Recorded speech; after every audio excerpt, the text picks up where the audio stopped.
Assalamu alaikum wa rahmatullahi wa barakatuh.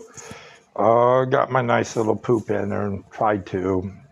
When you're old, you have to go to the bathroom a lot.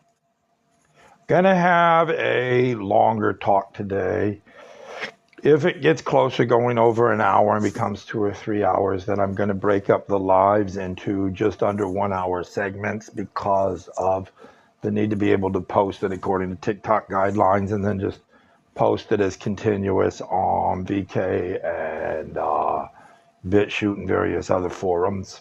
That one will be a discussion later about Arab and Islamic alliances with the far right and their contextualization and significance for Western leftists, helping our kids have a better understanding of historiography and sociology. Right now, I wanted to talk about German National Socialist and various Marxist and leftist attitudes towards Zionism and their cooperation or non-cooperation with Zionism. I've discussed this a lot, but primarily for a Russian-speaking audience. I don't speak Russian, but they're on VK and have addressed this. The first thing Marxian and sometimes Jewish anti-Zionist groups and leftist anti-Zionist groups do is they talk about President Adolf Hitler's era, and the point is being brought up about the Havara Agreement. Now, there really was German National Socialist DNA with Zionist forces, but the historiography leftists give you is drastically exaggerated, and Marxist cooperation is actually far and away much worse. It's also much more significant because we're operating as radical leftists and fixing our political compass takes priority than over historical questions about a dead guy that is contrary to our in-group agenda, beliefs, and identity. So yes, there was basically German National Socialism could be divided into three basic epochs. In its origins, Hitler was actually very anti-Zionist. I understand when you look at the German National Socialist 25-point platform, the third point sticks out at you as extremely reactionary because it calls for direct colonialism. It says that Germany has a right to expand for its so-called surplus population. Well, I would definitely support the pan-German unitary project.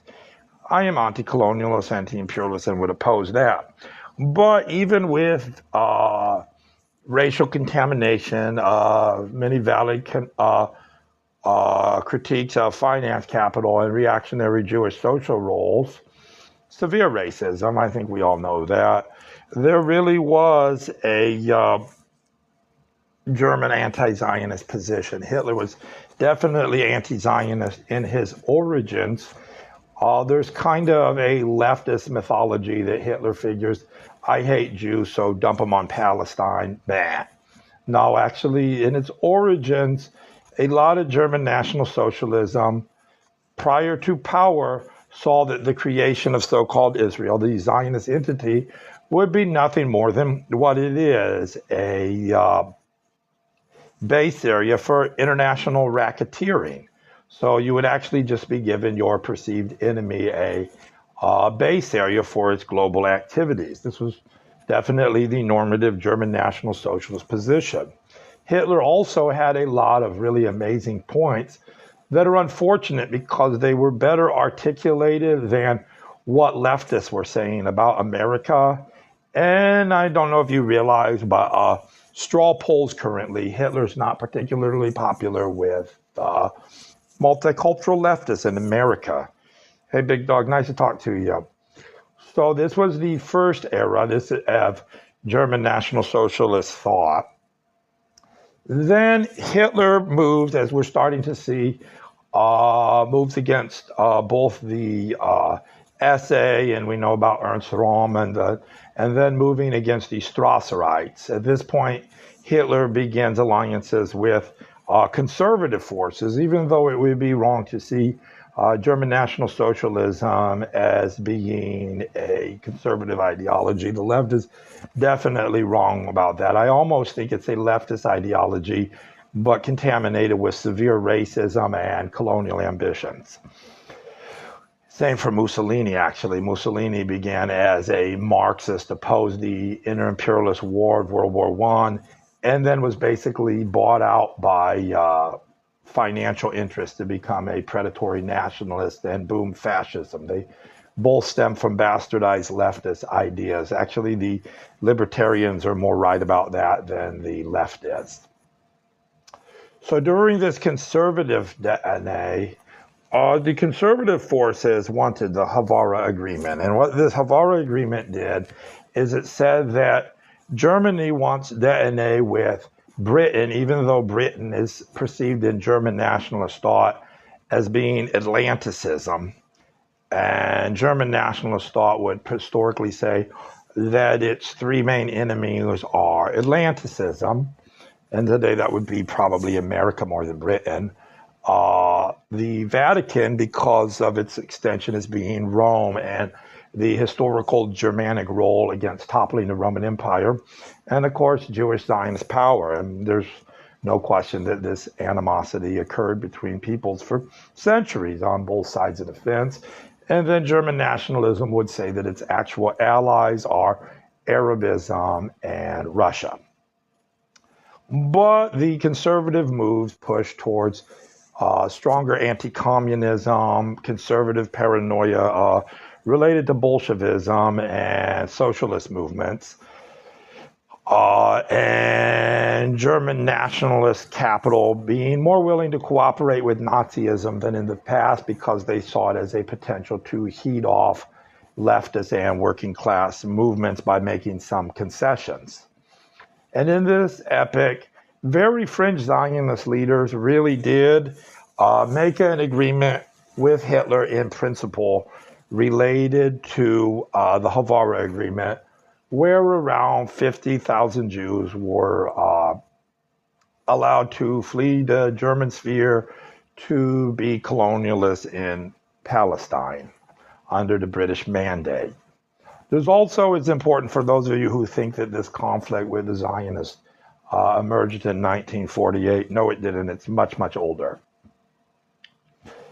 And this was actually not an opinion, course of action that Hitler particularly liked. He more had a detonate with it.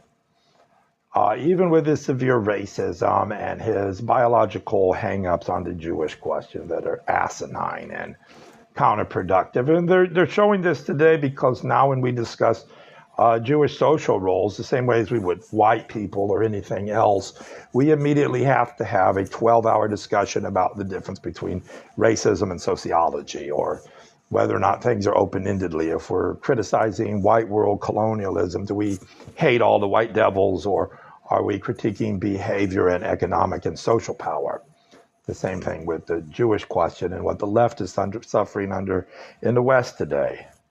Interesting enough, it's actually a lot of this young Jewish anti-Zionist street resistance that is more advanced on this than the radical white leftists that are their counterparts, and they're actually better. I've seen this firsthand. Some of my de facto students and some of the young babies I go fist bump and hug downtown in our street resistance. But this period was short-lived. Its primary emphasis wasn't actually cooperation with Zionism or an indication that either the Nazis or the Zionists loved each other. No, they didn't. The extreme supermajority of Jews worldwide as groups, maybe not your individual worker, but institutionalized power, financial interests, etc., were violently hostile to German National Socialism. Even at this time, most of international Zionism and Jewish national groups deeply criticized the fringe actors in the Havara Agreement, even though it allowed for Jewish colonial interests. because there was an absolute antagonistic contradiction between the German Revolution and Jewish power. That's actually a more honest historiography. But yes, this reactionary cooperation did happen. We condemn that. We condemn any sort of racism or colonialism across the board. So, but this wasn't the mainline position of German National Socialism. And understand, there was a strong bulwark of Arab nationalists in Philistine that were wanting cooperation with Hitler, not because they're racist, but because Marxism was so awful that it stabbed the Arabs in the back, and it stabbed a lot of victims of white world colonialism in the back. And Al-Haji Amin al-Husseini, rahimahullah, the Mufti of Palestine, consistently would direct Hitler, why are you sending a shared common threat to be our colonial power? Let's form an alliance. But at this stage, German National Socialism didn't have the developed anti-colonial agenda that it eventually developed. This lasted till about 1939. Eventually, it completely broke off, with Jewish Zionist power using Britain to attack Germany, to undermine the German unitary revolution with its malformed racism and all. German National Socialism actually accelerated. It moved to a trench of being openly Arab nationalist. You'll see if you do your research, Hitler making statements not only in support of Palestine, but despite Hitler's severe racism, he actually made a lot of statements and concrete action to defend third world victims of white world colonialism from Britain and France. We can argue, was this from sincerity or pragmatic geopolitics? I question the degree that it actually matters, frankly. I think both the right and the left have a tendency to, and states in general, to function from pragmatism, much more so than ideals and principles. That's just the unfortunate reality. So German National Socialism from then until clear up into today, and I've spoken with a number of German National Socialist ideologues in my lifetime, it's very anti-Zionist, and it normatively is non-recognizing of the Zionist entity, and with the aggression against Germany to the point where America carpet bombed it into oblivion, just like America did to Vietnam, Yugoslavia, Korea, Afghanistan, Iraq. A lot of these forces, despite their severe racism of their origins, became very third worldish thinking, and they don't think like these extremely insane and predatory white nationalists we have in America. They're actually sociologically different. And I'll get into this more later. As I've said, at 12 our time, or at, and if you're checking what our time is, it's 10:25 to me. I'll get into Arab and Islamic alliances with the far right in very vivid detail, and I'll talk about my own experiences networking between Arab nationalist leftists with the far right. Some of the, a lot of people know about my historical relationships with a lot of third world states, socialist states, national liberation movements. I also have a lot of detailed relationships with the far right. And even as I came out and I completely repudiated white nationalism as reactionary, colonial, chauvinistic, stupid, embraced my Shahada and pretty much support a generally Maoist so-called white genocide paradigm, I still maintain a lot of those. And I'll explain why later. But now I'm going to get into a discussion on Marxist and Marxist-Leninist positions on Zionism. I want you to understand how absolutely awful they are, because that affects us, not the right. We want to like there are some of us that are a more advanced cadre, and we engage the right here in America, and it's not so much Nazis as we're talking about Ron Paul types, Candace Owens types, Tucker Carlson types, moving the needle on a mass level, people that have a lot of dogmatic reactionary Western ideas, but they're not necessarily extreme racist either. But that's for an advanced cadre. This is going to be our camp and how it thinks and operates. The left has been fundamentally controlled by Jewish supremacists for over 150 years. That's a very unpopular opinion, but most of Hitler's analysis was spot on. The problem with it is we want a lot of Harriet Tubman and Che Guevara and white devils and Jews alike kind of a little bit of healing dialogue, self-improvement, play nice, third worldism, anti-colonialism. We don't want racist German trauma porn. We don't want Aryan Peckerwoodism as our actual solutions. We don't want to take A's racism versus B's racism or B's racism versus A's racism. But you do need to understand that a lot of these right-wing anti-Zionist points are just like absolutely correct, and there's no real basis for arguing with them, so much as it is that we need to provide third world solidarity analysis and class analysis and concrete revolutionary solutions where we got Jewish Maoists, Black Power folks, Mexicanos, raghead Aryan Muslims, non-binary blue-haired Mexican lesbians, all in the streets together. What kind of solution do we have for our babies, for our children and grandchildren? But we do need to understand these grievances. The Soviet Union, in a lot of ways, was a Jewish National Socialist revolution operating under a pseudo-ultra-internationalism. That was a lot of what Stalin and Trotsky's contradiction between one another was. Trotsky was extremely chauvinistic, extremely racist, extremely anti-third worldist, but he did so under an ultra-internationalist, kumbaya global uprising paradigm of rainbow fakeness. But at its root core, even towards his death, Trotsky admitted in El Forza magazine that he supported the idea of Zionist colonialism in Palestine, only he wanted it to be more socialist. That actually eventually became Stalin's position.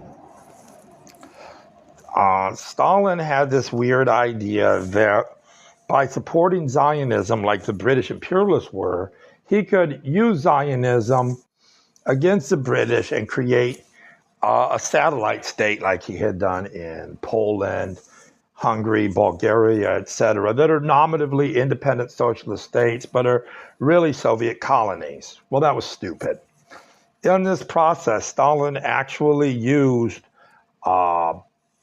Czech proxies to create the Haganas. And the Haganas, what they did, they were actually behind the Nakba massacre, the 1948. That actually directly came from the Soviet Union as much as from America and Britain, and then just Jewish Zionist power itself. It absolutely had Soviet full support and armaments. And then recognition of the Zionist entity and the recognition of self-determination for its settler colonial ethnic cleansing. So now you're going to start understanding, oh, that's why a lot of these Arabs don't get kumbaya over a lot of this leftist socialist theory. Now, that isn't monolithic. Marxism, Leninism in the third world is historically extremely anti-Zionist, normative of the fact that it hates white world colonialism, is more reconciliatory with religion, and is more reconciliatory with nationalism and loving your country. So Chairman Mao, the great leader Comrade Kim Il-sung, and the Cuban Revolution with Fidel Castro Ruz were all anti-Zionist, and they all opposed recognition of the Zionist entity. There's actually a number of times where Palestinian guerrillas trained with Korea and with China. A lot of people don't know this, but there's actually a whole history of Korean revolutionaries who were martyred in combat fighting the Zionist entity. There were Korean Juche volunteers that actually have a memorial to their martyrdom against Zionism in Egypt.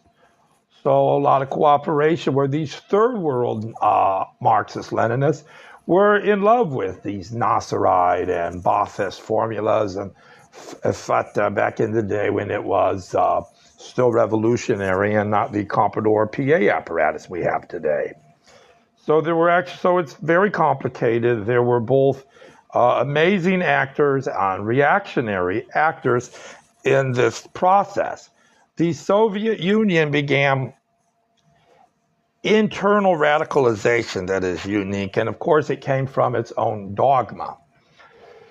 You know me, I love nerdy scholarship. I used to study under a man that went by the nom de guerre, Mohammed Abdel Nasser, a German-American Arabist Marxist and Islamic revert.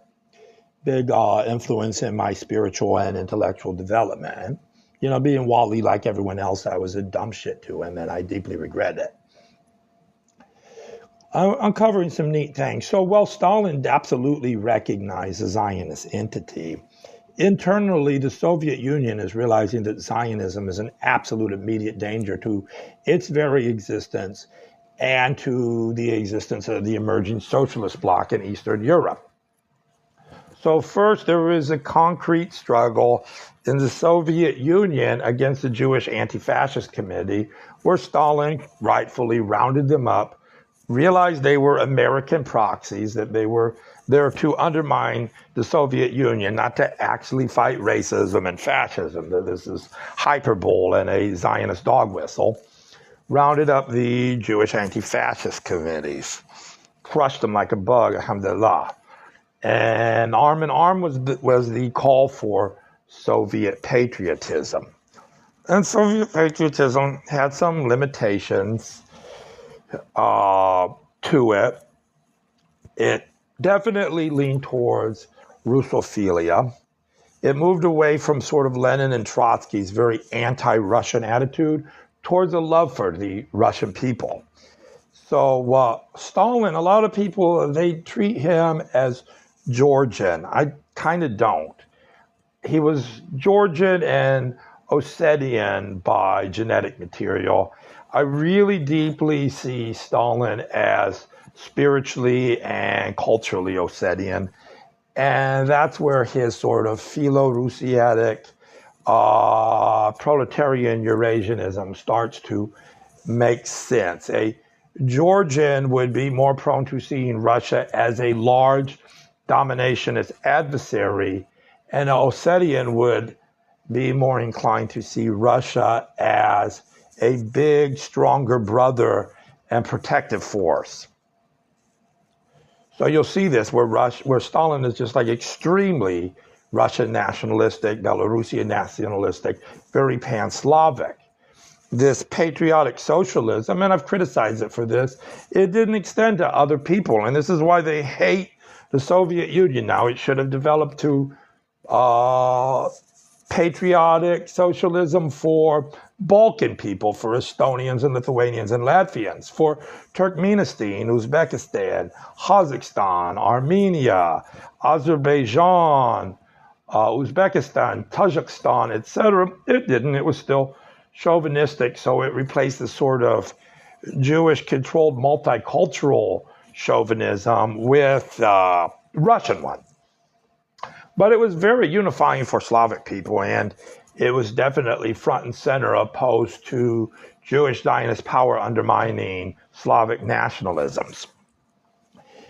And of course, this is occurring in the middle of splits with Tito that are beyond the scope of this article.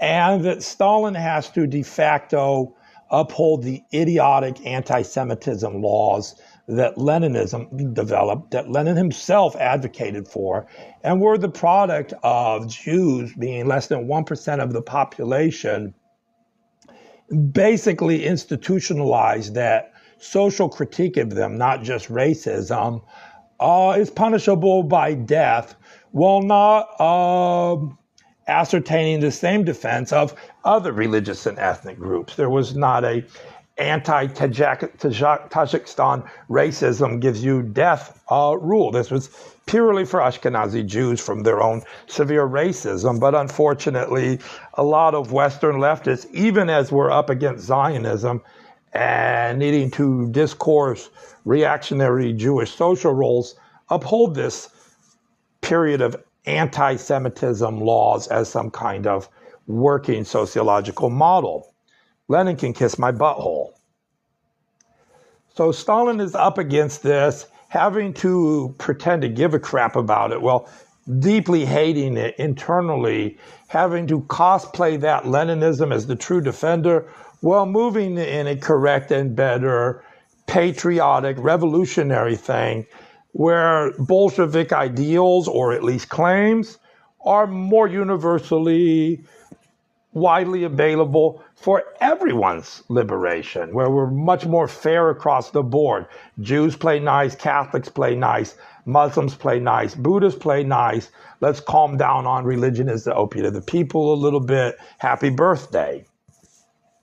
Definitely did so again with too much dogma on religion, but Stalin began, and he had his seminary experience as a youth, to reconcile deeply with the Orthodox Church, the Russian Orthodox Church, which, as you know, is extremely anti-Jewish and much more so than Islam is, where normatively we are more willing to be somewhat cynical, but inherent to the Quran itself, we give them a shared living space. And a lot of times when there were problematic events in Europe, they would come to the Arab and Islamic world in mass.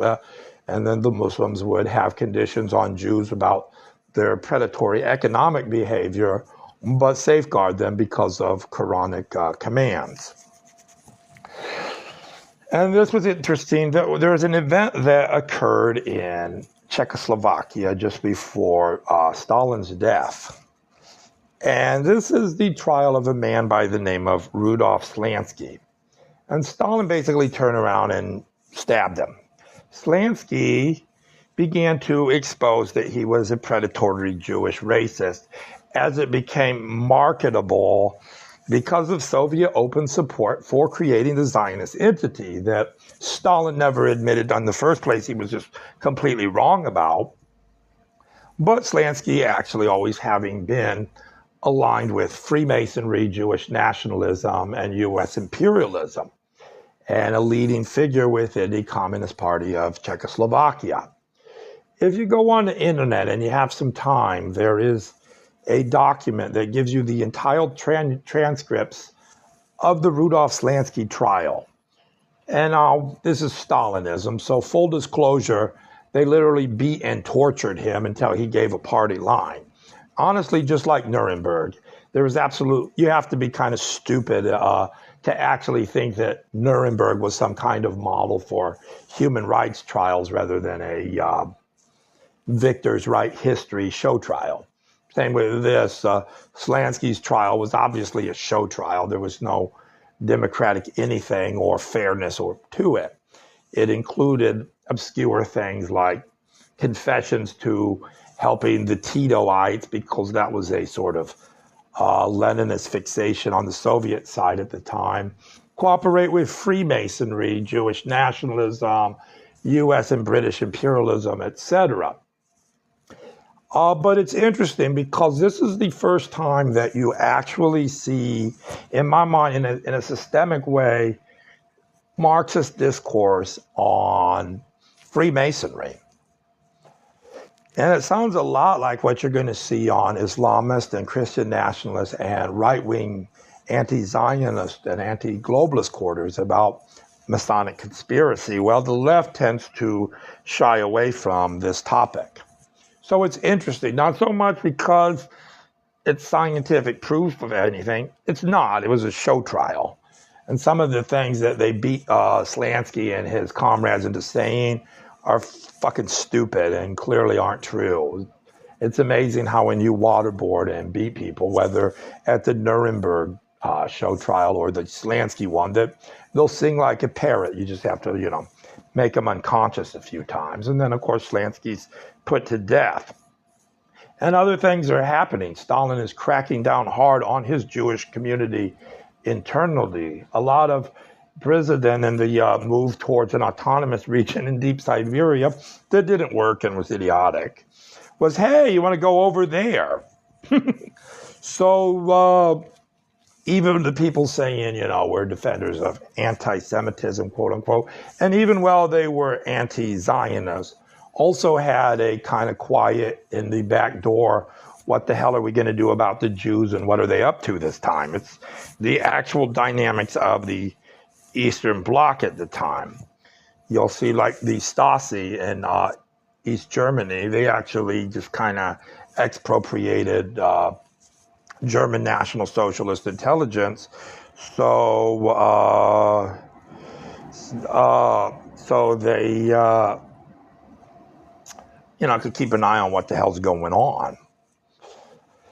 And this was a common theme. Ceausescu, he develops independence from the Soviet bloc. It emerges very nationalistic, does like Tito, where there are mistakes early on, excessively tolerating the West in order to drive a wedge from the Soviets for a patriotic Romanian workers' space, radicalizes towards much harder anti-imperialism and what a lot of Marxist-Leninists refer to as anti-revisionism. Now, revisionism usually means two things. It either means questioning the amount of Jewish mass deaths in World War II, or it refers to sort of a Maoist Hojite concept of Marxism, Leninism being revised in such a way that makes its anti-imperialist position soft and its class struggle lead to social democracy and class cooperation. We're talking about the second one, not about World War II mass deaths here. I'll do that later and not on TikTok. But I will peep you that I accept a number that's a 2 with one less number and not a 6. I'm in that camp very transparently. So Ceausescu has awful lines on Zionism too. He openly is neutral on the Zionist entity, even during the '67 war, basically to be independent of the Soviet Union, to not be a satellite project. And because, again, national communists all cough in the living room about everyone get together, and then they say, what the hell are we going to do about the Jews, kind of off the cuff when no one's looking. So there's a kind of, that would be a shame if they all went over there. That's absolutely not fair to the Palestinians, and it's not fair to ethnic Jews who want to be part of the revolutionary process. Let our kids live their best lives. It's a little bit of red pill. There's actually a lot of points to that position, but there's also a little bit of racism and red pill to it. It's not my position. I'm for the unity of the people. But it shows the dynamics going on. With Mao and Kim Il-sung in Cuba being anti-Zionist, for the normative part, the 60s New Left began to take an anti-Zionist line, but in an idiotic way where they would see Zionism as an American satellite or secondary to U.S. imperialism. That's not actually true, because the Zionist entity had completely different geopolitics from U.S. imperialism at the time. U.S. imperialism was opposing all the new emerging anti-colonial regimes in order to undermine the Soviet and Chinese forces. The Zionist entity was saying, hey, looky here, on a blitz to try to be recognized, and second, to undermine Arab nationalism with black power forces, to create a black-brown schism, particularly against Algeria and especially Jamal Abdel Nasser, rahimahullah, and the Palestinian Mujahideen. So the Zionist entity, for example, Kwame Nkrumah did a lot of amazing work on anti-colonialism and neo-colonialism, actually completely sold his ass out like a whore to Zionism, and Jewish Zionists built the Ghanaian Revolutionary Forces military and some of its infrastructure in exchange for having a pro-Zionist, not pro-Nasserite positions within Pan-African congresses and networks. Did it repeatedly. This was absolutely horrible lines on Zionism. Then after his coup and his radicalization, he moves in a much more Nasserite direction and a principled position. But in its origins, willing to embrace this idea of Jewish colonialism as a national liberation struggle, like their national liberation struggle, and feed on animosities between Arabs and Black Africans that actually weakened the anti-colonial camp. Now, one of my problems with a lot of Nkrumahs is that they directly lie and gaslight about Kwame Nkrumah's relationship with international Zionism. I do admire Kwame Nkrumah, but I'm also a historiographer and sociologist, and I'll take transparency, even if I think you're full of crap, over liars that can sing good. So the left in America is moving towards anti-Zionism at this point, where historically, because, like I've said, Jewish power has had a dictatorship over the workers' movements from just after Marx clear through to the 60s, and really up until about 10 minutes ago, is radicalizing now, where they're saying that we're opposed to so-called anti-Semitism without questioning, does it even really exist to the extent that Jews are incredibly powerful in America? Much more so than normative white people. Why are we fighting against this? But moving towards defense of Arab anti-colonialism, anti-Zionism, and at least you can say anti-Zionism without a lot of crying. It caused a lot of Jewish leftists to engage in gatekeeping and gaslighting, your Jewish Voices for Peace, your Not in My Name, and these other reactionary traitors, scum, and devils, in order to adapt to the changing climate and to the national liberation movements that were sympathetic to anti-Zionism and to the emerging socialist movements, but also ensuring that we didn't discuss the overall Jewish hegemony over the left. And why does they have that hegemony? You have to understand both the early Marxists, Marx himself, and the early anarchists were violently anti-Jewish, not just anti-Zionist. Marx, if you read his On the Jewish Question, people fixate on Marx having a Jewish grandparent, which is stupid. Marx was never raised Jewish. Marx was raised German nationalist and Lutheran. He never attended a synagogue. He regularly attended church as a boy, and he never celebrated Jewish holidays. He celebrated Christian ones growing up. Even when he became very doctrinaire as an atheist, you can feel the Lutheran spiritual soul in what he's saying. Marx actually on the Russian loan went through and said, this Jewish banking family controls this dictator in Europe, and this Jewish banking family controls this one, etc., line by line and name by name. Go on the internet. It was an article he published for a newspaper, The Russian Loan. It's fantastic. Marx you can drive and hide over this. Freedom Road Socialist Organization is condemning dialogue that discusses Jewish bankers. Can we talk about Catholic bankers? Are bankers a race or a social role? And it's socialists who should be against finance capital. Why can't we talk about who they are? That's stupid. We're not accusing the young Jewish kid that loves Palestine and Mexican immigrants of owning banks, and we're not suggesting that their nose or last names or matzo balls are to blame here, but we're talking about reactionary behavior, who, how, why, and how ethno-religious imprints impact that. Just like we would talk about Christian Zionism, evangelicalism, and white cultural backwardsness, how they impact U.S. imperialism and white world colonialism. That's not racism, it's anti-racism and sociology 101, but our left here basically things like Ron DeSantis and Donald Trump on the Jewish question, if you change the word white for Jewish people. Even people that love Palestine don't really think through the failure of themselves to have a consistent structural basis on some of these pressing questions. And these are good people with love in their heart. and solidarity in their heart that are good on other things. We're calling things out, but also with love and mercy and unity. And Bakunin also took on a very anti-Jewish position, but while Marx was not racist, thought racism was stupid, was dogmatically atheistic, and basically called on Jews and Christians to shut the hell up and play nice together and be anti-government, Bakunin's was more tribal racist, brought out a lot of good points about Jewish anti-assimilatory behavior, but extremely racist. And also even saw Marx as a Jew because of his face looking Jewish or whatever, even though that's stupid. So Bakunin's was problematic, extremely racist, and dumb. But it's interesting because the anarchists and communists start off in a trench of seeing Jews largely as reactionary.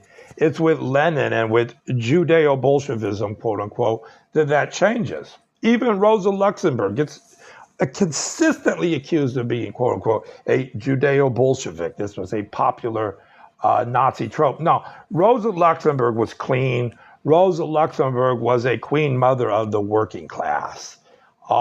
She consistently looked at Jewish historical oppression, probably in ways I wouldn't, where I would be more critical, but she saw it more in the context of the need for people to love together, get together, fight imperialist wars, and conduct socialist revolution. She had a horrible position on how nationalism works, but I question how much of that is because Rosa Luxemburg's a Jew, because the white communists in Europe at the time had the same stupid, idiotic cosmopolitanism, and it had to do with an era of inter-imperialist wars where regimes are using nationalism to get workers to blow each other's brains out. At the end of the day, Rosa Luxemburg actually did a lot more for white Europeans coming together than white nationalists do, because she said, hey, fuck the bosses and fuck the government.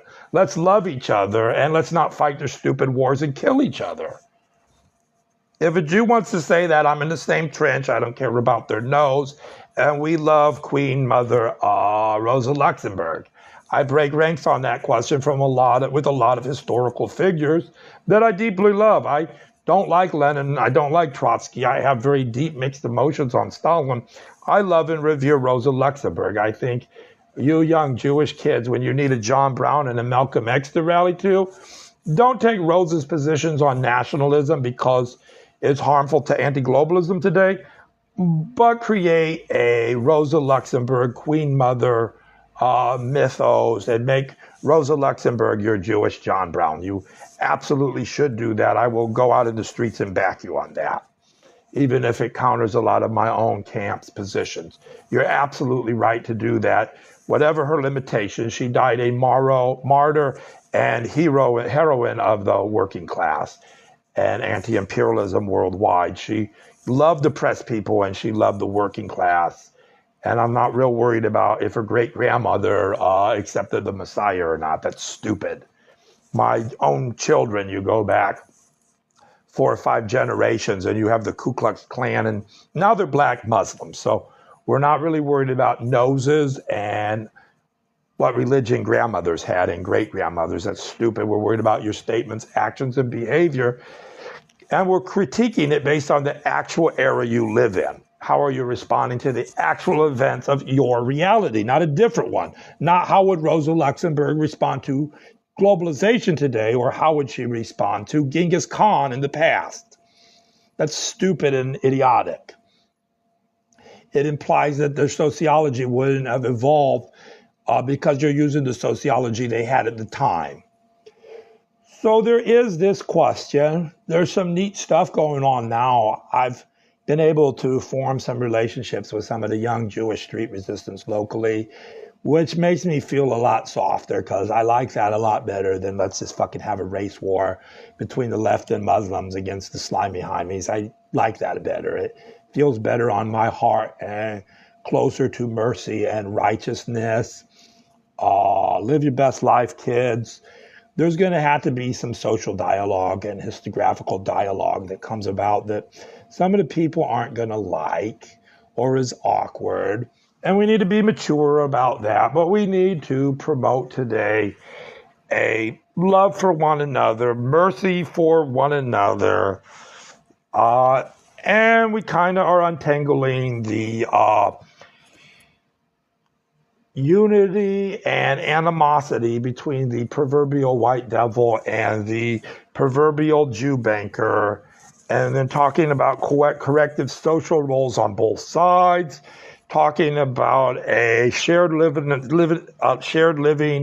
and political space for genuinely Jewish anti-Zionist radicals within Islamic leftists, Islamic anti-imperialists, and Islamic revert spheres, because I think it's better for their self-actualization than normative multicultural or Christian ones. We have a better understanding of one another based on autonomy, mutual respect, and solidarity.